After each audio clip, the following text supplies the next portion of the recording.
Welcome back to the For the Win podcast, the greatest video game podcast in the world. And look, there's not a lot of great video game podcasts out there. So this is the one you want to listen to. You don't want to listen to IGN and all that nonsense. For the Win is where it's at. But anyways, thank you for tuning in. If you're on Do you YouTube, know what IGN stands for? What does it stand for? I game never. Yeah, and that's true because the way they, Henry, look, did you know you could slide in Palworld? Yeah, if you're sprinting. Yeah, that was IGN's content. I sent John a reel. Oh. They posted a YouTube short reel. It's like from IGN. Did you know that you can slide in Palworld? And it shows them running and sliding. That's it. You can slide. I'm like, I saw that, and I'm like, kill me dead. I understand why it's an article though, because it's an article or whatever. A piece of content. I've never slid. Like it happened accidentally. I was like, oh, I could slide because like the way the mechanics are, it just doesn't happen a lot. Because like. Yeah, it's not like a run and slide, and it's not like a movement game, you know. So I right. Yeah. So it's interesting that they felt the need to make content out of it, but I also understand because, yeah, you kind of like, I just kind of tried it on. I was in a boss battle. I was like doing side flips, and I tried sprinting, and just out of kind of instinct, I held B and I slid, and I was like, oh. It is in the game. It's not like the game tells you can slide. Unlike the article I saw, I don't remember where it was at, but they were like, did you know if you catch a PAL more than once, you get an XP boost. And you get a big XP boost if you've caught 10 of them. And it's like, that's kind of the gist of the game to catch them. But apparently people didn't know, even though it tells you on the side of the screen, that you get a XP boost if you catch them again and again. Do you know what else people didn't know? Is if you give this episode a thumbs up on YouTube, you can help us with our ratings. And if you give it 5-star on Spotify, it helps with our ratings, and it helps people find the podcast. And today's sponsor is none other than superscorcher.com, home of the Super Scorcher. I have mine in the background. I love it. It is the best replica available of Elon Musk's infamous Not A Flamethrower, crafted using authentic components. This propane-powered beast shoots flames up to 6 feet. With limitless customization options available, your flamethrower can be as unique as you are. Pyromania meets playtime with Super Scorcher. Customize yours today. Let the flames begin. You can use code PYRO10 on the superscorcher.com website and get 10% off a flamethrower.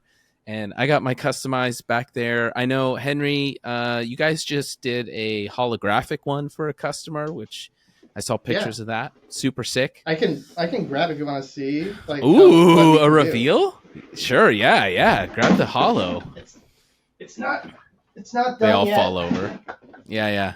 But like, you can. Oh, baby. Let me get my flashlight on. That looks like a Call of Duty skin. It does look like a Call of Duty skin. Dude, how many how long do you have to grind to get that skin for your flamethrower? Right? Oh, that's so good. So go check them out. And on FTW, I would never do a ad if it wasn't something that I loved or we liked. So yeah, check it out. Okay, let's get into gaming. Palworld, as you guys all know, continues just their absolute world domination. 19 million players so far, and it just came out like a week or so ago. Steam, it's less than 2 weeks ago. 12 million copies. There's 7 million Xbox players for a total of 9 million. And what's even better is they're just winning all around because Xbox announced, I think it was today or yesterday, that they're going to start working directly with Pocket Pair, the people who made the game, and they're going to help provide dedicated servers, help with GPU and memory optimization, giving them engineers, and speeding up the process for updates and better optimization for Xbox specifically.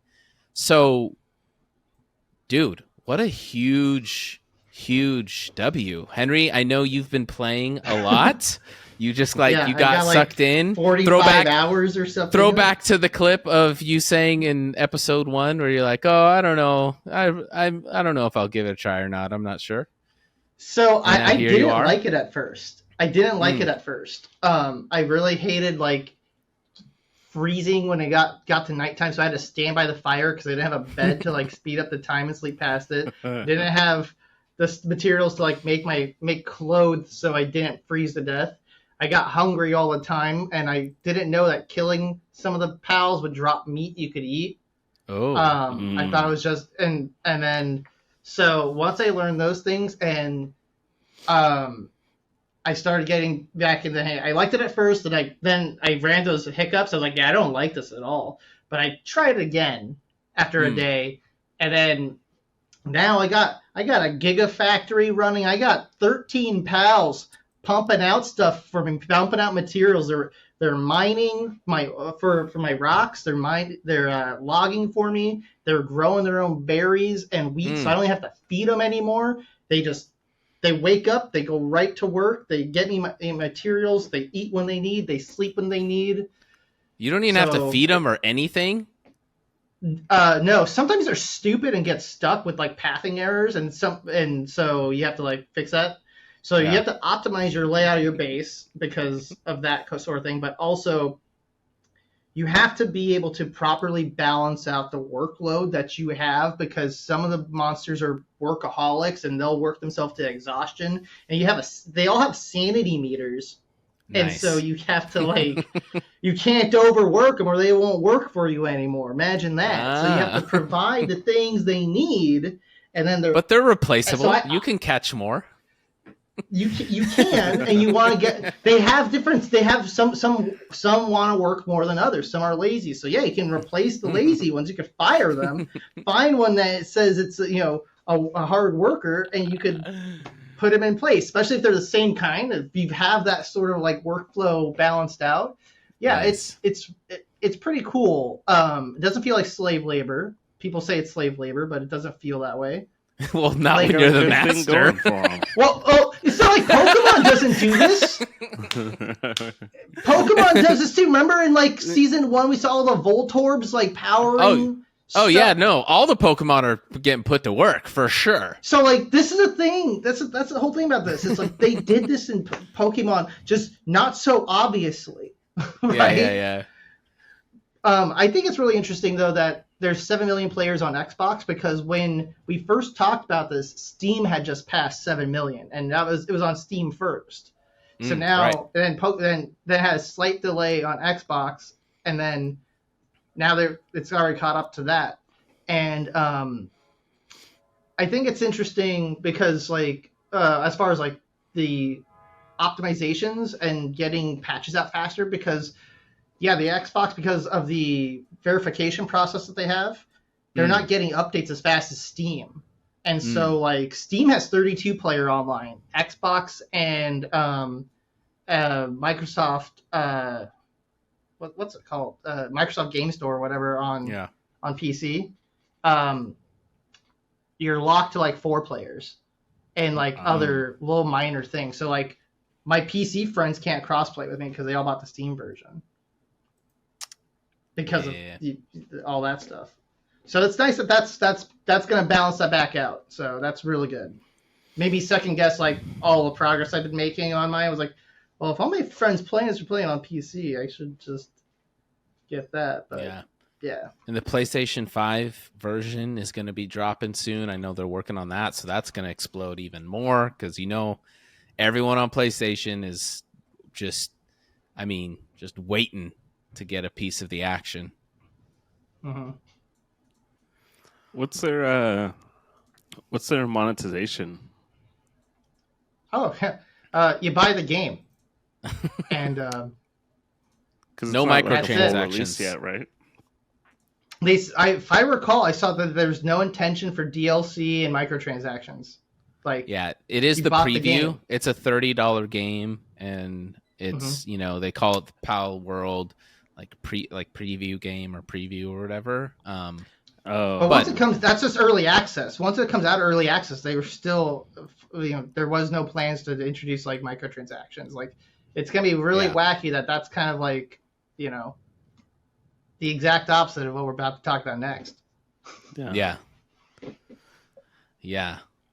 So I'm so happy for him, man. It's like what we're about to talk about next is they're just the most like black and white scenarios, and at Palworld is like everything I want for the video game industry is like passionate people to make games that are fun with like the customer and gamers in mind.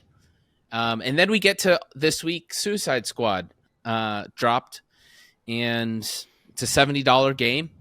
And the launch was an absolute disaster. I don't know how much you guys heard about this, but we kind of started to see the writing on the wall a bit when they didn't send out any review codes to anyone, which is like, no one is promised review codes, but it is kind of interesting when they just are like, nope, no review codes. It's a red flag.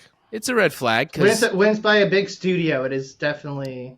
Yeah, and because if the game reviews good, that means if you have a good game and it reviews well, then you're going to sell a lot more copies. So if you have a good game, you want to get those out.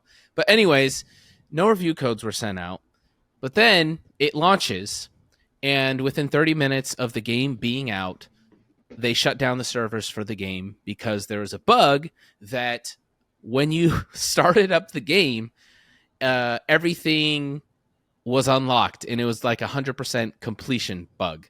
And so the game was over. You had all the levels unlocked. You had all the like whatever achievements or anything. Everything was unlocked, and so the game was registered as like beat and done. So that's a problem. 1 second, I'll just finish the last two things. Also, the ending was super controversial. Because the same hour it got launched with that bug, people were able to go to the last cutscene, and spoilers coming up. So if you don't want Suicide Squad spoilers, pause or fast forward. But they showed the main character, Batman, getting absolutely blasted in the face and dying, and they killed off Batman. And then the numbers showed how bad the launch was on Twitch. There was only on the day of launch, there's only 1.4 viewers even looking for the game or watching it on Twitch. And if you actually looked at what people were playing on Twitch under the Suicide Squad banner, it was actually most of them were playing Spider-Man or Tekken, and they weren't even playing Suicide Squad. So it was just a disaster all around. But John, what were you gonna say? Well, I was gonna say what launched was the early access.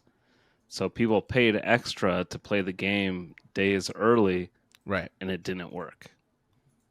So they were actually giving money back to people because nobody could play. A lot of people couldn't play the game early access. Yeah, the game was just crashing for a lot of people in general. Like, the servers are going down all the time. I saw someone that just kept trying, and they couldn't get past the tutorial because it would just kick them off. It was insane. The whole game is just an absolute mess. $70. Yep. You think we would have learned our lesson after the Master Chief Collection a decade ago? I know I did. It took less time for them to take it down than it would have taken to install for a lot of people, I think. Yeah, that's true. Yeah, I mean, I don't know if we're talking about this later, but similar, there's a new Yakuza game coming out, and you have to get the premium edition to be able to play the New Game Plus. So, just very basic, features to a game, you don't get it if you buy the retail version, the standard version. Jeez. Jeez. So, and as far as a controversial ending goes, I mean, I feel for a lot of the fans because it was supposedly like Kevin Conroy's last gig voicing Batman, and to have his like Batman career end, and the Batman that stars in the Arkham games like killed by Harley Quinn, and just like what Harley Quinn said, she like blamed Batman for everything. And it's like, Yeah. as a creative director, as a writer, it's like how far like out of touch could you be from those characters? Because like Harley Quinn, it's always been like the Joker that's like influenced her and has like driven her crazy and things like that. And like, you know, Batman is supposed to be like the hero, and it's just like, actually it's all Batman's fault, so we're gonna kill you and shoot you right in the face, and blood splatters on her face. It's just like, dude, you guys are just like out of control. And I'm not like a huge, I don't, you know, I don't play those games, so I don't have a lot to say, but I gotta imagine like what Arkham fans, Batman fans are like, that's the ending I wanted. Oh my God, amazing. You know what I mean? Like that should be kind of like, I mean, yeah, you don't have to make games like, you know, fan service, whatever. But also it's like, there's a million ways you could have ended that, and you just end by shooting everyone's favorite person in the face. Like, that's kind of crazy. Well, and just blaming him for all of the issues in Gotham City. Like, it's all his fault. Yeah, wild. So the other thing I saw on it was they took an old Arkham game, old Batman game. I forget which one it was, but it was a 9-year-old game, and they compared it with this new one, and they showed graphics. the Harley Quinn walking side by side, just a split screen, and it's like these games are 9 years apart. And I saw it. I thought the one on the left, which had really good graphics, was the new one, but it's not. The one on the left is the old game, and the one on the right is the new one. And the new one looks like an Xbox 360 game. And we're not talking Gears of War Xbox 360. We're talking like Marble Blast Ultra Xbox 360 graphics. I mean, it's not good. It's all like there's no like contrast or in color. It's just very bland. And I was like, geez, current gen gaming. So anyways, wild stuff. Super Nintendo World is coming to Universal in Florida in 2025. I don't know if you guys saw this announcement. It actually looks pretty sick. A new world will be opening as a part of Universal's brand new theme park. They're calling it Universal Epic Universe, which is 2025. New park will feature 5 worlds, all focused around different Universal brands, with Super Nintendo World being one of those worlds. So that actually looks pretty sick. So they're going to have, you know, the Super Mario stuff that's already here at Universal. And there's talks of a Donkey Kong Country too. Yeah, the Donkey Kong Country cool. Land. Have you seen the pictures of it? It looks really cool. Yeah, we'll put them up on screen. Did you see the minecart ride? No, I didn't. They're doing a minecart ride too? They're doing a minecart ride, and it has jumps. What? Yes. So what they've done is they have a patent, and you can look at the patent, and the people, and they've shown off like renders of what it is, and then it's going to be coming out in Japan first at Universal Japan. Right. Universal Japan's Donkey Kong Land is a little bit smaller. There's like supposed to be a waterfall in the one in Florida, but there's just using like mist for like in Japan. But if you look, there's a video online, you see it go past in the background. We'll put it on screen. So what it is like, here's your track, right?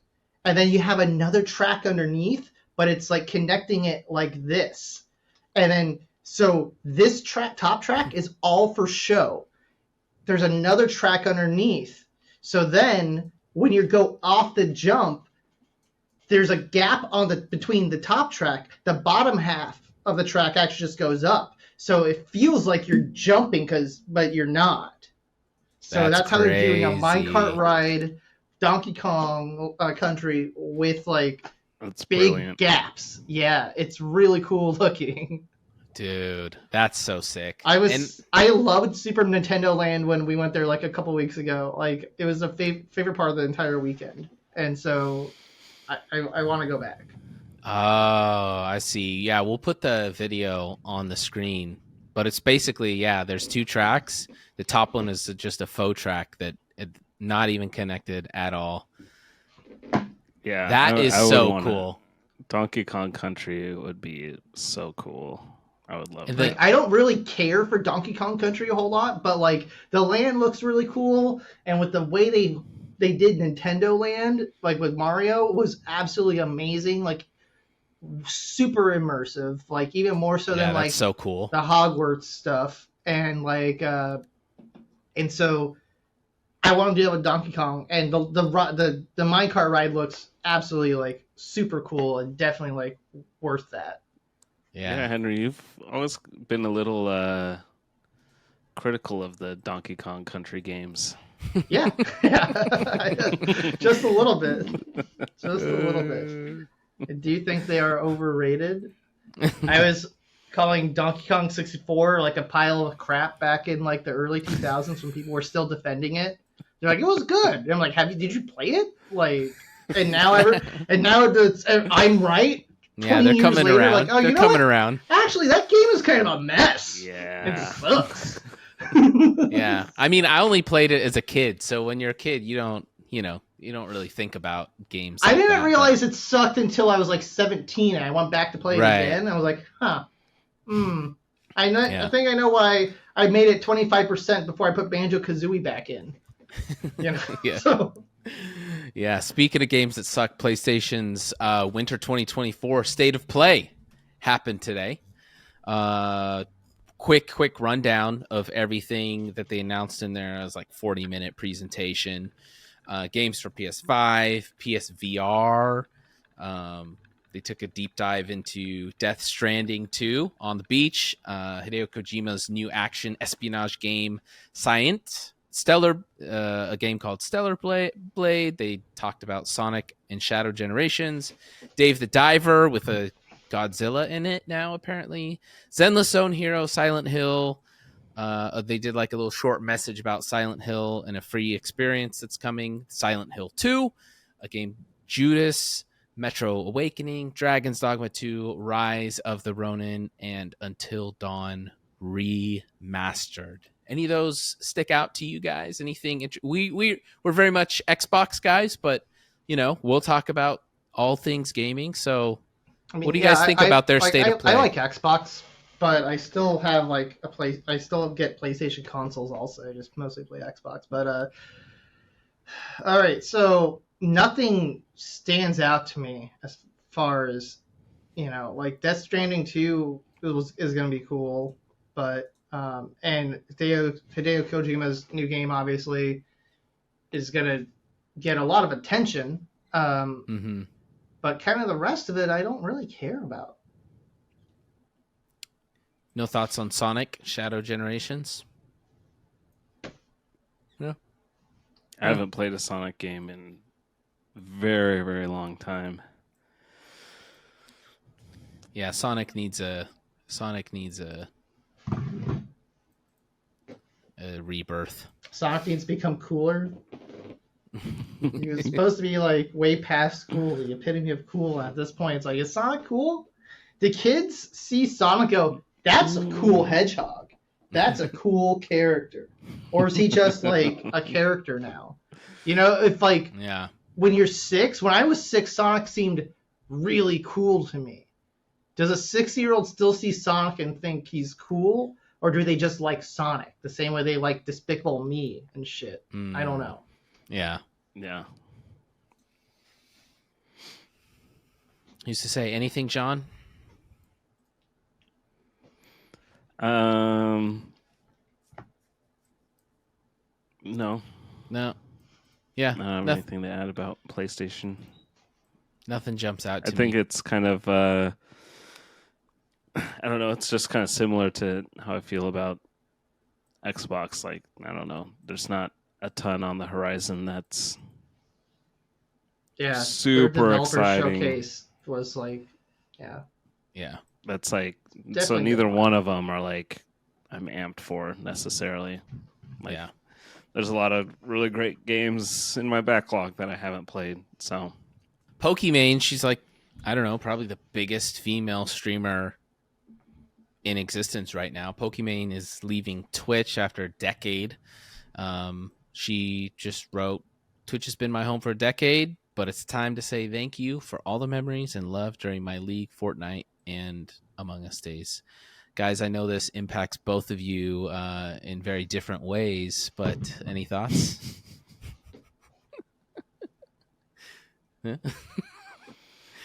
Yeah, so No. we'll see.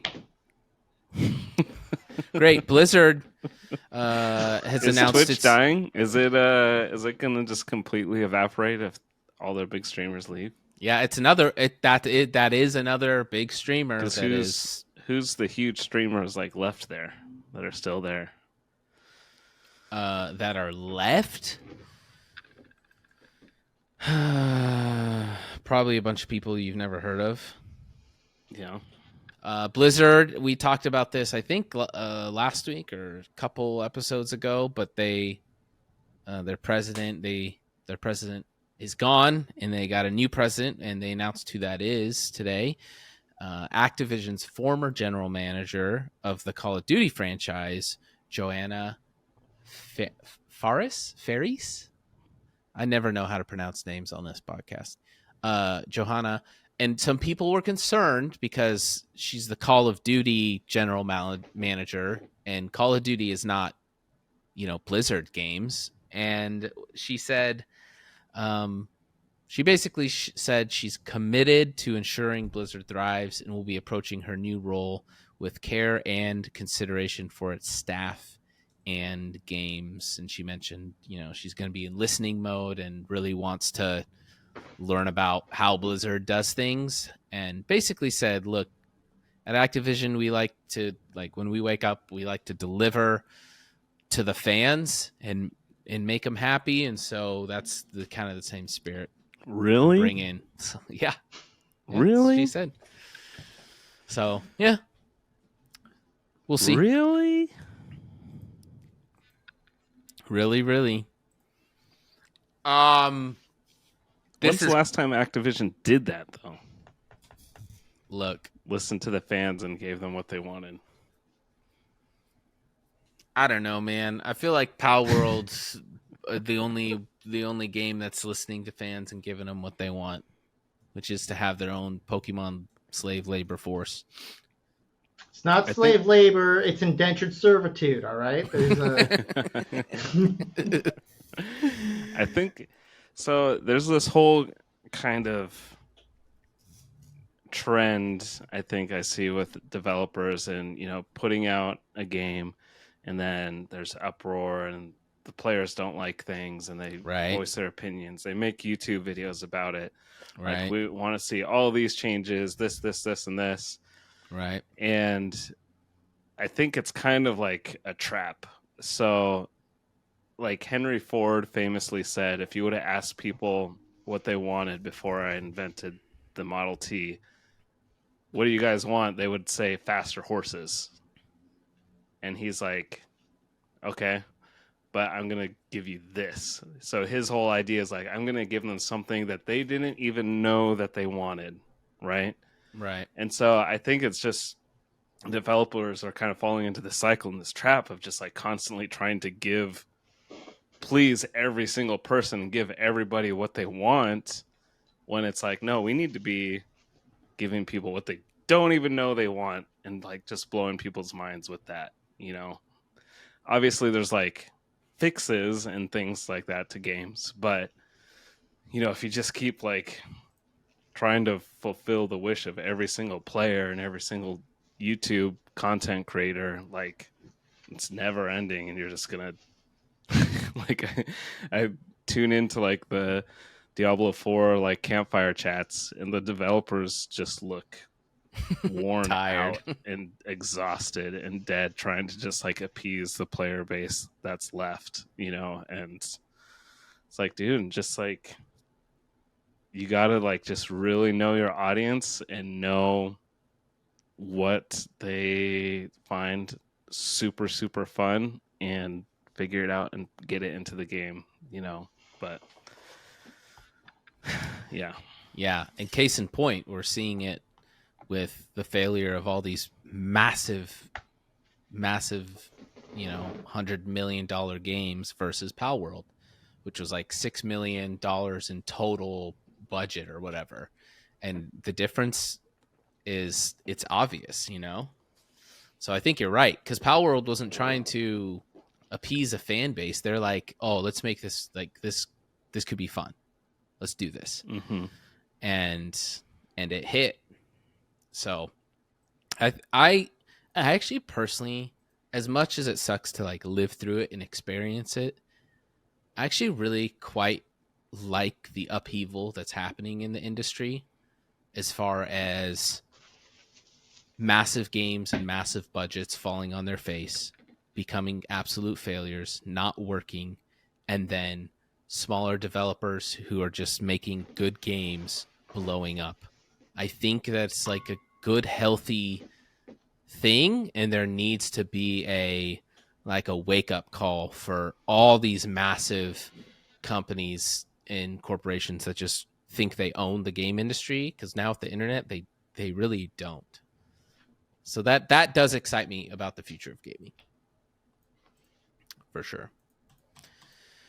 For sure. Well, I don't like talking about 343's shooter game that they call Halo, but I thought it was interesting because the latest update left even the most optimistic, nicest Halo YouTuber upset. Mint Blitz was very unhappy with this last update. And so I saw he was unhappy, and I decided to dig in and see, why is he unhappy? Because to get Mint Blitz to talk badly about Halo Infinite is, nearly impossible.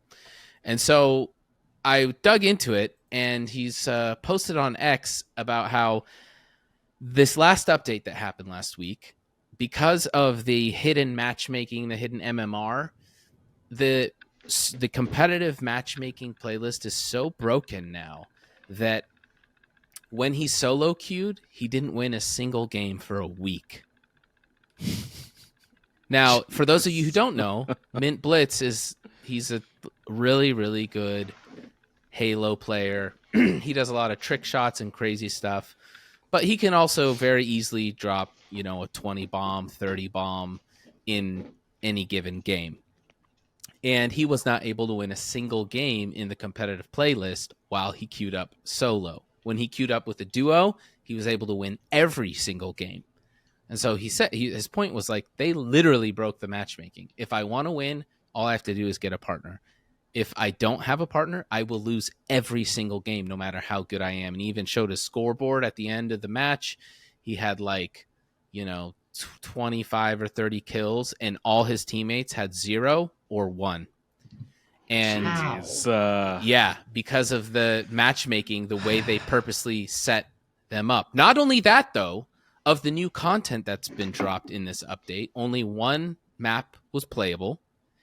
Also, they dropped, this is where they're getting it really good. I think this was over the line for him. This is what really got him.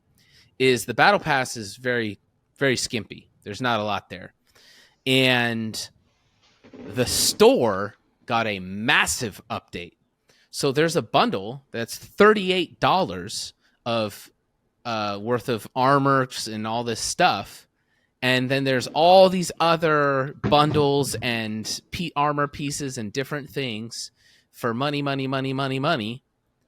And the $38 converts to like over $60 Australian. So he's like, dude, it's almost like buying a full game for me to get this bundle.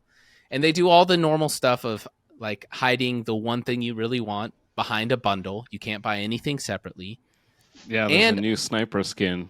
It's locked behind the bundle. What's crazy is all of this stuff they could have had in the battle pass. And it's like they skimped on the battle pass, and they're like, if you would have put all this work into making a battle pass and have like content that we can actually use, but it's like, no, they put all the work into microtransactions and the store. And so there's tons that you can buy, not a lot that you can play or unlock. Whoa! It's so ridiculous. Even he was upset. So, yeah, I think they have a code. They call it like CU15, like content update 15 or whatever. And he's just started calling them cosmetic update 15. Because that's all they are. It's just adding cosmetics. There's no content. And like they changed the battle pass, from like a 100 level tier, whatever, to now just short, like 20 level, right. And they're going to cycle more frequently. But it's all just like random little stuff that no one's going to use, a single shoulder piece here, or that, like, it's all just like stuff nobody's going to even wear, And the pricing in the store is just like out of control. $38. And I don't think Infinite even really does a good job of like showing off your cosmetics that you buy. Like when I would play it, I would see it at the start of a game. It would like flash for like a second as you do a little animation, but like in game, like you can't see anything on anyone's Spartan. You just see like a bright blue or red outline. Like I could in Halo 3, like you could spot someone with like a Hayabusa helmet from across the map and just be like, dude, he's got a Hayabusa helmet, or he's got the sword, the katana on his back. Like you could see all that stuff across map in Halo 3. And then this, it's like you don't see nothing. So it's like you can't see it, you can't tell like, okay, the guy with the katana has just like been dominating all game. And so, like, you see him, and you're like, "That's that guy. I know that's him." And Infinite, it's like you can't see no identity. That specific person. Like, oh yeah, he's been like destroying me. The guy in that armor. Yep, I agree. It's a very good point. I remember when I had Recon. I know I talk about it nonstop, but when I had Recon, I had people messaging me constantly. Dude, you got Recon? Dude, you got Recon? And literally all it is you can just like see the little, like the visor. I mean, it's a helmet too, but I mean, it's not like a big, I didn't have a flaming helmet or a huge armor piece. It's like just a helmet. Do you think it's because of just how many stupid variations that there are that it becomes no longer able to, something you could easily ID? Because like, that's the thing about like Recon. It was, if there was only like a handful of helmets you could unlock in Halo 3, and then Recon was that extra one that was there, right? And you knew it was something special, so it stuck out. Versus like, there's weekly cosmetic updates of like what's in the shop and stuff, and so it's no longer something that sticks out. It's just another dude, and they all kind of look the same. There's too many variants of everything, which is funny because one of the complaints is that there's not enough content. But like at the same time, when you're just like making a million different things that all look slightly different rather than having to be distinctly different, Yeah, I agree. And there's also the fact that the art style is just kind of like lame, that everyone kind of gravitates towards the same exact ones. Remember when the game first came out, they were like, there's so many millions of combinations, no two Spartans were ever going to look the same. And for like the first months, everyone just rocked the same exact equipment because they had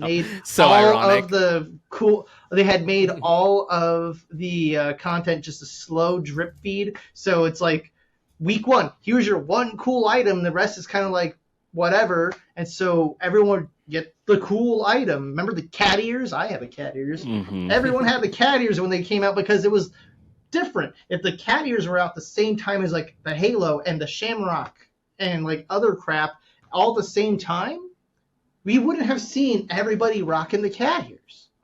You know? Yeah. When I think it also means so much more when you have the cosmetics unlock through doing something in the game rather than just purchasing. So, you had to do a lot of things to unlock stuff like in Halo 3, beat the games on Legendary, find all the skulls, like do this and that. And then even in like Call of Duties, like you prestige your weapon, you do this and that. So when you see somebody with a golden gun, holy crap, they've put time into mastering like that gun. 100%. So in this, it's like you don't know where it's from, how they got it, and it's just all from the store. That's why there was like the only ones that really kind of mattered to me in Infinite were like the extra stuff, the fire stuff you get when you completed the battle pass. Because like, yeah, I did my whole battle pass. Look, I have my flaming shoulders or flaming skull or wherever it was. I forget. And you're totally right. Like when I play CS:GO, and I did till they took it off. Now I play CS2. But I play CS and I play Call of Duty, and like I don't give a crap about cosmetics in Counter-Strike at all, which is crazy to me that it's like people care so much about it, because I don't, because it's all just loot boxes or that they had to purchase versus like Call of Duty. It's mostly stuff you earn. There's also a lot of stupid stuff you can buy in Call of Duty now, but back in the older days, it definitely mattered more, but you had to earn it. Yeah. Crazy. So, I'm just glad I haven't dumped any money or time into that game. And I bought Baldur's Gate 3, which has been fantastic. And I'm a super casual Diablo player, so I've been enjoying the new season, even though everyone hates it, apparently. I'm casual, so I'm still having fun with it. Let's talk controllers, and then we'll finish up controller talk. A few new controllers dropped this week that actually were pretty interesting. The big one being a new Guitar Hero controller called the Riffmaster. There's a really cool new Xbox controller and a new Switch controller. So let's start with the Riffmaster. It's a Guitar Hero type controller, like what we used to play with back in the day. However, the design is more ambidextrous, so you can use it left-handed, right-handed. There's a 3.5 millimeter audio jack on it and a promised battery life of 36 hours on a single charge, which is pretty impressive and great. It looks really clean. It looks really nice. It's going to work. It's going to have an Xbox version mode. It's going to have PlayStation. It's going to work on PC. And you're going to be able to use it in basically any game that uses, that any Guitar Hero type game. So Fortnite has a version of that. There's all kinds of things. I don't know about the modded version of Guitar Hero. I forget what it's called. Clone Hero? PC, I don't know about Clone Hero. I'm sure version. Probably will. I'm sure it's going to work. Guess. If it's because, yeah, it's just a US. It's just going to recognize it on Windows probably. Yeah. So that's cool. Then there's a new Vapor Series Xbox controller, which looks super sick. And don't leave Nintendo Switch out. They just revealed a Oscar Mayer Wiener Dog controller, which looks great by Hyperkin. So, everyone's a lot of controller drops this week. And I mean, the Oscar Mayer hot dog controller for the Switch, it's kind of clean. I'm not going to lie. It's a weird choice. It's definitely a weird choice. The collab we didn't know we needed. Where's Hyperkin during the Wii days, where they could have released a Wii remote looking like that, like a hot dog? Oscar Mayer. Yeah, a hot dog Wiimote, looking remote, like a hot dog. Yeah, that would. I think they should have partnered with like a hamburger company, and because the controller they released looks very much hamburger-esque. It would look like much better as a hamburger. Yeah. One thing about the Riffmaster I like is that it folds. Because like, what's the most annoying thing about all the Guitar Hero controllers? Like, when you're not playing, it's just a plastic crap taking up space in your house. So now it folds away. Yeah, the breakdown. Yeah, I am interested to see just how it plays, how it feels, because uh, maybe unpopular opinion, I don't know, maybe not.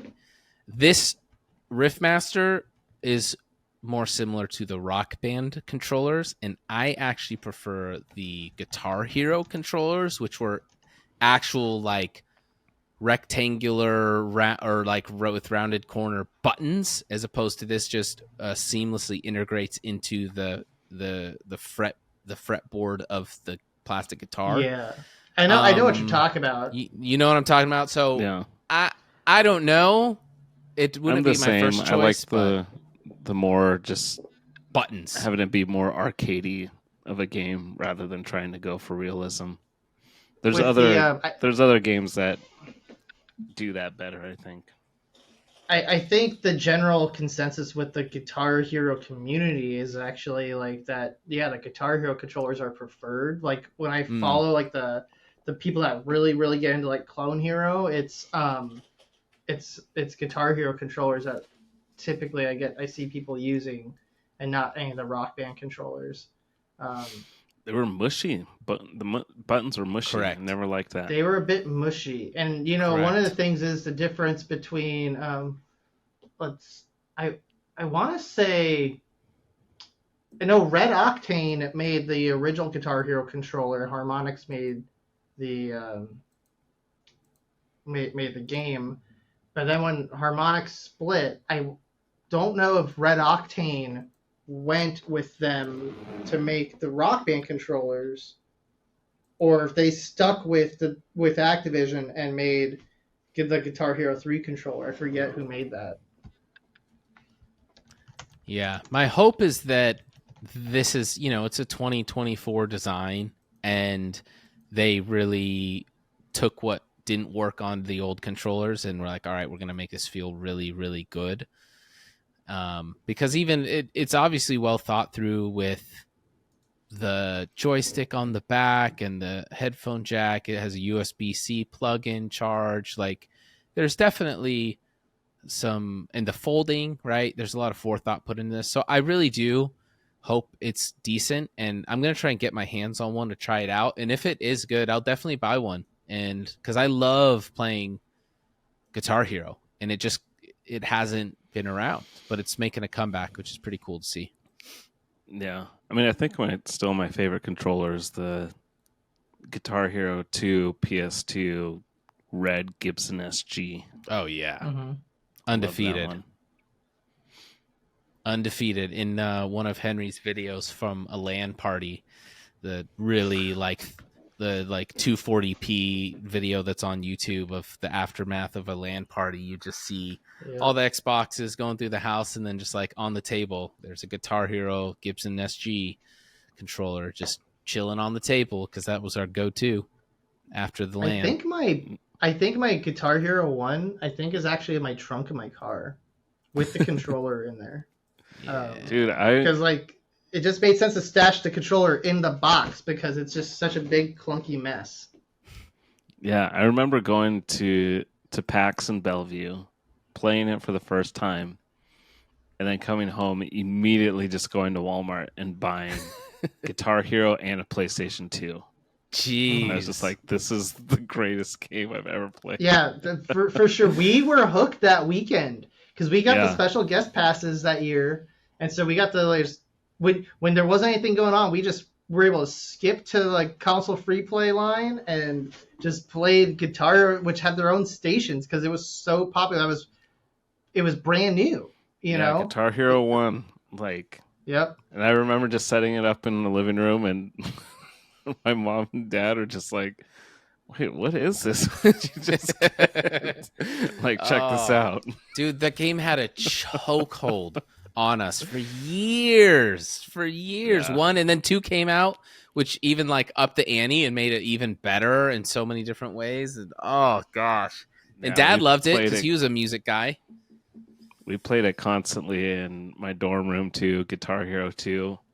Like, we would just do co-op and spend hours trying to like beat Freebird, and just nonstop we were playing it. It would always just be like, hey, want to play a few songs before or whatever, and we'd just like play songs and then go do whatever. But do you feel like that was one of the biggest fumbles in gaming history? I mean, they had such a good thing going, and then they just went and tried to be too much. Whereas it's like, no, just like keep releasing different guitars, but like you don't have to do a whole bunch more just because the music industry has only gotten bigger. New music has only come out. They only could have just built on it. It's not like music disappeared. So like, well, we can't really do anything anymore. It's like I don't know what went wrong there, but holy smokes. Like they had such a good thing what going. Went wrong. Okay. They overdid it. We have 5 minutes. They kept releasing more crap, and you had DJ here. There was market saturation is what happened. People got confused, and people stopped caring. And like I mentioned, the nice thing, this thing folds. What did we all do with our stupid drum kit? It just got shoved in the corner, and then Goodwill. we stopped, and it became annoying, and we're having to deal with the plastic crap because you had to have the special microphone, 2 guitars, then you had to have the drum kit.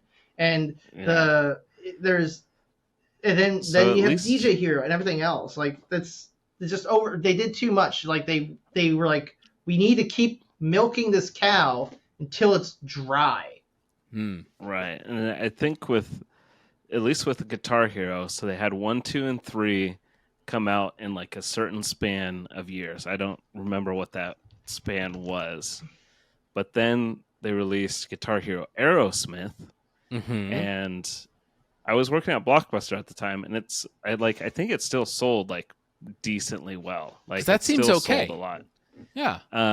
But then in the same span from Guitar Hero Aerosmith, from that time span from 1, 2, 3 from Guitar Hero Aerosmith on, they released like 9 variations of Guitar Hero, like across all platforms, console, like everything. They just like really ramped it up.